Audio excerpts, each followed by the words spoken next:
பராசக்தி என்கின்ற படம் தெலுங்குகளுடைய கூடாரம். அந்த படத்தின் டைரக்டர் சுதா கொங்காரா தெலுங்கு. ரவி மோகன் ஜெயம் படத்தில் வந்த ரவி வந்து தெலுங்கு. ஆதர்வா முரளி மகன் தெலுங்கு. சிவகார்த்திகேயன் கலைஞருடைய அவங்க வம்சாவளின்னு சொல்கிறாங்க, அவங்க சொந்தக்காரர் சொல்கிறாங்க, சின்ன மேலும் சொல்லுவாங்க, இசை வேலை சமுதாயம் சேர்ந்தவர்கள். அதுக்கப்புறம் இந்த படம் எதை பற்றி பேச போகுதுன்னா ஹிந்தி எதிர்ப்பை பற்றி பேசப்போகுது. அதுவும் 2026 அது வெளியிடுவாங்க.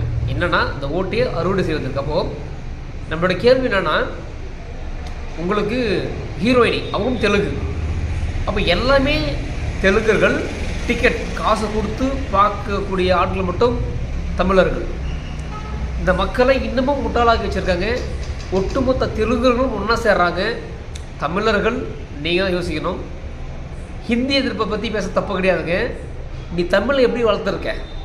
தமிழ் பாடசாலைகள், தமிழ் வழி கல்வக்கூடிய பள்ளிக்கூடங்கள் இன்றைக்கி தமிழ்நாட்டில் அதிகமாக மூடிவிட்டார்கள். அதுக்கான வளர்ச்சி என்ன, அதை பற்றி சொல்லணும்ல, சொல்ல மாட்டாங்க. அதனால் தமிழர்கள் நீங்கள் தெரிந்து கொள்ள வேண்டும். தெலுங்கர்கள் ஒன்றாக சேர்ந்து பணம் சம்பாதிக்கிறாங்க.